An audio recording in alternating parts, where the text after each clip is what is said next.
দেখিছো যে তেওঁ এগেইনষ্ট কৰাৰ অধিকাৰটো ক'ত পালে আৰু তেওঁ এগেইনষ্ট কৰিছে কেতিয়া তেওঁ এগেইনষ্ট তেওঁ যেতিয়া তেওঁ একো নাপালে তেখেতে এমপি দিব না 4বাৰ এমপি হোৱাৰ পিছত তেখেতে আৰু কি বিচাৰে ৰেলৱে মন্ত্ৰী হোৱাৰ পিছত তেখেতে কি বিচাৰিলে নতুন বহুত এতিয়া প্ৰজন্ম ওলাই আহিছে নতুন কোৱালিফাইড মানুহ ওলাই আহিছে এতিয়া আপুনি চাওক হিমন্ত বিশ্ব শৰ্মা আমাৰ জয়ন্ত মল্ল বৰুৱা এজন ধুনীয়া মন্ত্ৰী এজন পীযুষ হাজৰিকা এটা কৰ্মশীল এটা মন্ত্ৰী এজন এইবিলাকৰ এগেইনষ্টে ক'লে আজি ৰঞ্জিত দাস ডাঙৰীয়া পুৰণি মানুহ ৰঞ্জিত দাস ডাঙৰীয়াটো সদায় ভালৰ কথা কৈ আহিছে হিতাংশু ভট্টাচাৰ্যৰ কথাটো ঠিক সেনেকুৱা কথা হিতাংশু ভট্টাচাৰ্যই তেওঁ এনেকুৱা এটা কথা সিদিনা কৈছে টিভিত দেখিছোঁ যে আজিৰ পৰা কেইবছৰমান আগতে তেওঁলোকে বিজেপিৰ দলত সভাপতি আছিল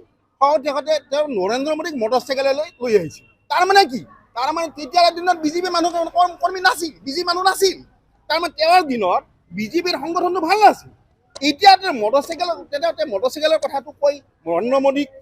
আল্টিমেটলি ইনচাল্ট কৰিলে ইনচাল্ট কৰিছে তাৰমানে তেওঁৰ মটৰচাইকেলত নৰেন্দ্ৰ মোদী আহিছে আৰু আজি যিটো ইমান ধুনীয়া সকলো ৰাইজ ভাৰতবৰ্ষৰ সকলো ৰাইজ অসমৰ সকলো ৰাইজ ওলাই আহিছে কিয় ওলাই আহিছে বিজেপিৰ নীতি আদৰ্শ মুখ্যমন্ত্ৰীৰ গতিশীল মুখ্যমন্ত্ৰীৰ কাৰণে আৰু আমাৰ অসমৰ সকলো ৰাইজৰ কাৰণে আমি আজি ইয়াতে আছোঁ গতিকে সিদ্ধাৰ্থ ভট্টাচাৰ্যৰ যিখিনি তুলনামূলক মন্তব্যখিনিৰ কথাৰ ওপৰত আমাৰ হাঁহি উঠিছে মোৰ এইকাৰণে হাঁহি উঠিছে তেওঁ মন্ত্ৰী আছিল মন্ত্ৰী থাকোঁতে তেওঁ এইখিনি অঞ্চলত গুৱাহাটীৰ বাৰণে কি কৰিছে আপোনালোকে সকলোৱে দেখিছে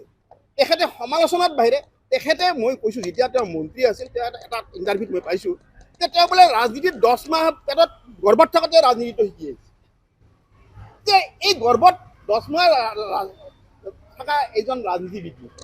আজি তেওঁ যদি বিজেপিৰ ইমান পুৰণি কৰ্মী বিজেপি যদি যে মটৰচাইকেলত নৰেন্দ্ৰ মোদীক আনিছিল আজি তেখেতে কি কৈছে যে যাটা মানুহ বিজেপিত সোমাই বিজেপিটো ধ্বংস কৰি পেলাইছে তাৰমানে আমি বিজেপিক ধ্বংস কৰি পেলাইছোঁ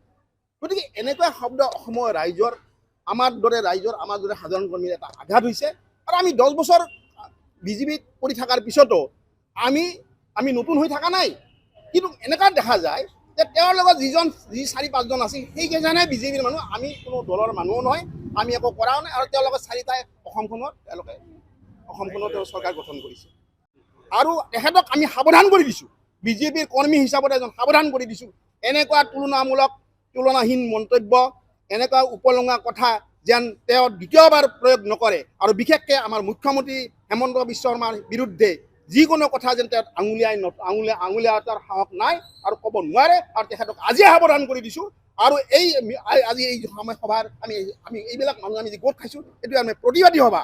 আমাৰ জ্বলি আছে আমাৰ এই জ্বলি আছেগৈ যে আমাক যেন ইনচাল্ট কৰিছে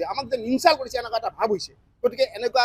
কথা যেন দ্বিতীয়বাৰ নহয় আৰু তেখেতসকলক সাৱধান কৰিছোঁ আৰু আমি লগতে সকলো ৰাইজে আমি হিমন্ত বিশ্ব শৰ্মাৰ লগত পক্ষত আছোঁ বুলি আমি দৃঢ়তাৰে কৈছোঁ আৰু তেখেতক আমি কাম কৰিব